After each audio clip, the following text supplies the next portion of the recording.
Hello అండి, welcome to my channel natural world. ఈరోజు video వచ్చేసి చాలా స్పెషల్ అండి.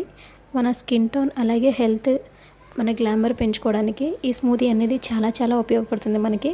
సో ఈ స్మూతీని ఎలా నేను ప్రిపేర్ చేస్తున్నానో మీకు చూపిస్తాను. దానికోసం నేను ఎండు ద్రాక్ష అలాగే బాదం పప్పులు, వాటితో పాటు వాటర్ మెలన్ సీడ్స్, అంతేకాకుండా దానిలోకి నల్ల ద్రాక్ష అలాగే ఖర్జూర పండు, నార్మల్ ఖర్జూర పండు అలాగే ఎండు ఖర్జూర 2 తీసుకున్నాను. పిస్తా, జీడిపప్పు, బాదం పప్పు, అంజీర్, వీటన్నిటిని కూడా మనం రిక్వైర్మెంట్కి తగ్గట్టు ఎంతమంది అయితే షేర్ చేసుకోవాలనుకున్నామో అందరికీ, లేదంటే సింగిల్ పర్సన్కి అయితే ఇలా నేను నానబెట్టినట్టుగా తీసుకోవచ్చు. ఇది వచ్చేసి నాకు 2 గ్లాసెస్ అయిందండి, మీడియం సైజ్ గ్లాసెస్. సో ఆ రిక్వైర్మెంట్ తగ్గట్టు మీరు తీసుకోవచ్చు. సో వీటన్నిటిని కూడా నేను ఒక నైట్ అంతా కూడా నానబెట్టేశానండి బాక్స్ కిందలో. సో మీరు ఒక బాక్స్ మూత పెట్టేసి ఉంచేసేయండి. నానబెట్టేసుకుంటే మార్నింగ్ కల్లా ఇలా అయిపోతాయి.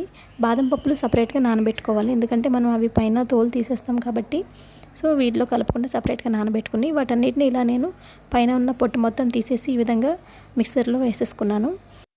అలాగే అంజీర్ని చిన్న ముక్కలుగా మ్యాష్ చేసుకోవాలి. అంతేకాకుండా ఎండు ఖర్జూర పండును కూడా చిన్న పీసెస్గా కట్ చేసుకుని ఈ విధంగా మిక్సర్లో వేసుకుని మనం ఈ స్మూతీని చాలా మెత్తగా బ్లెండ్ చేసుకోవాలన్నమాట. ఈ డ్రై ఫ్రూట్స్ అన్నీ కూడా చాలా మెత్తగా అయిపోయేంత వరకు గ్రైండ్ చేసుకుంటే స్మూతీ అనేది మనకి రెడీ అయిపోతుంది. చూడండి, వీడియోలో చూపిస్తున్నాను కదా, ఈ విధంగా నేను మెత్తగా స్మూతీలాగా చేసుకోవడానికి ఈ ముక్కలన్నింటినీ కూడా చిన్నగా చేస్తున్నాను. ఓన్లీ ఎండు ఖర్జూరం అలాగే అంజీర్ మాత్రమే చేస్తున్నాను, మిగతావి యాజ్ ఇట్ ఈజ్గా అలాగే ఉంచేసాను.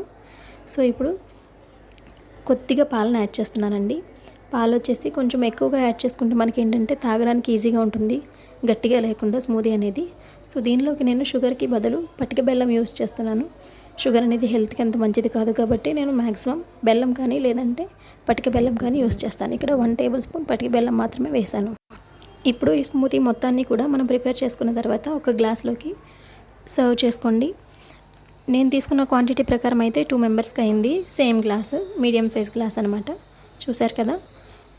నా వీడియో మీకు నచ్చినట్లయితే దయచేసి లైక్ చేసి, షేర్ చేసి, కమెంట్ కూడా చేయండి. మన ఛానల్ ఎవరైనా ఫస్ట్ టైం చూస్తున్నట్లయితే దయచేసి ఛానల్ని సబ్స్క్రైబ్ చేసుకోండి ప్లీజ్. మీరు నా ఛానల్కి సపోర్ట్ చేయడం వల్ల మరింతమందికి ఈ ఛానల్ అనేది యూజ్ అవుతుంది. నేను పెట్టే వీడియోస్ ప్రతి ఒక్కటి కూడా ఉపయోగపడేవి చేస్తాను. దయచేసి మన ఛానల్కి సపోర్ట్ చేయండి. Thank you for watching all. Have a nice day.